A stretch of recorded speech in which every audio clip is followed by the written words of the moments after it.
Hi everyone, it's Wednesday, which means it's video day. Welcome to Awaken Into Love, the place to be if you want more education, wisdom, and support on RCD. This video is for you, your friends, your family members, and maybe your partner. And it's all about what not to say to someone who experiences ROCD. I've made a lot of mistakes in my life. I've made a lot of mistakes in regards to ROCD. I've learned a lot, I've suffered a lot, and that's why I have a lot of knowledge on ROCD. But a big mistake that I used to make over and over again was reassurance seeking, but specifically to people who did not understand ROCD, to people who did not know how to support me through my journey of ROCD. And I do want to say that it's not their fault. There's not many people who understand ROCD. Maybe your partner, maybe your friend, maybe your daughter, maybe your son, whatever identity they present themselves with.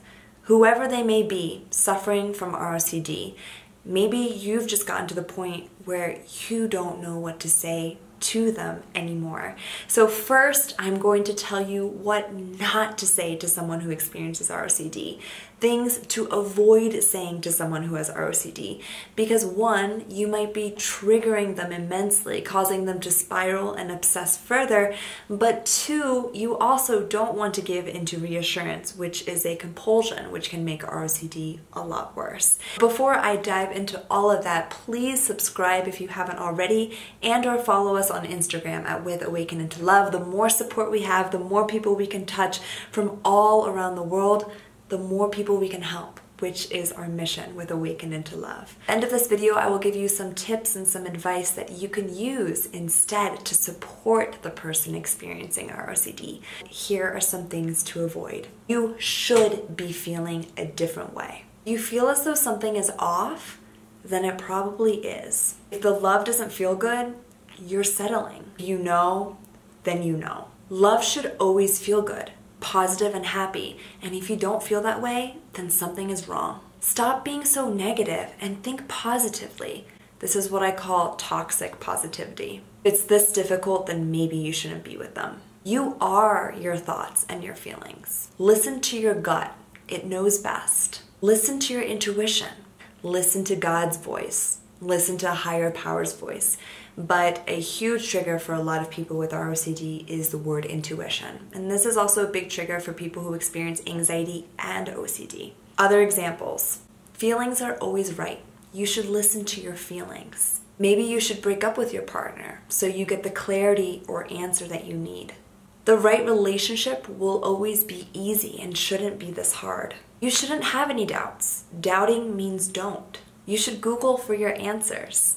You should stop thinking so much and stop doing those things in your head. Stop being so sad. Stop being so anxious. Stop being so angry. Stop being so obsessive. Just relax. Try to be calm. Other people have it worse than you. Stop complaining.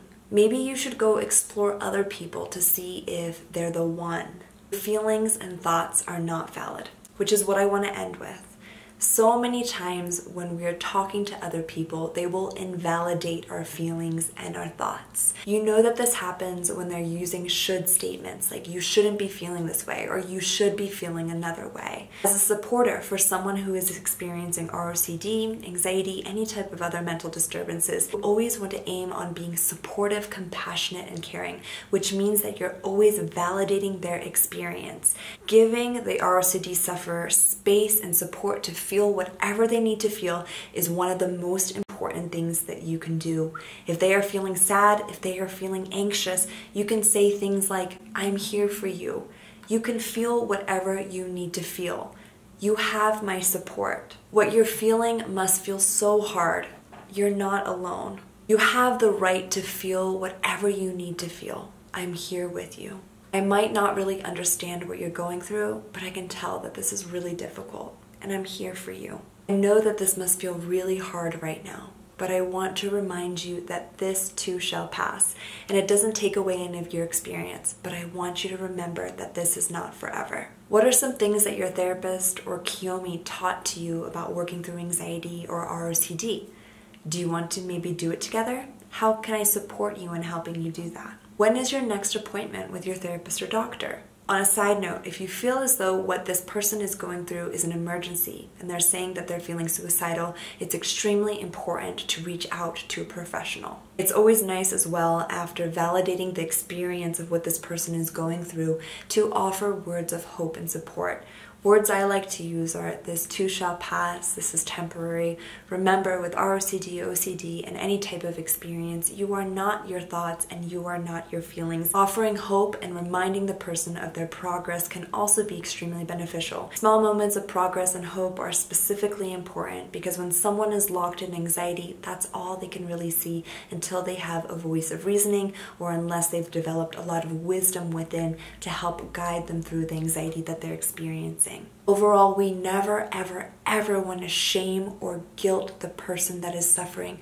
We never want to say, you should be doing this, or this is your fault, or why didn't you do better? That will only make ROCD worse.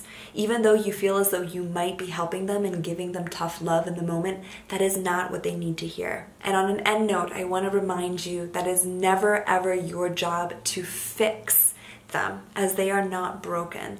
As a partner, as a parent, as a friend, the best thing you can do is allow the person to feel whatever they need to feel, to support them, show that you're there, and to give them loving and compassionate presence.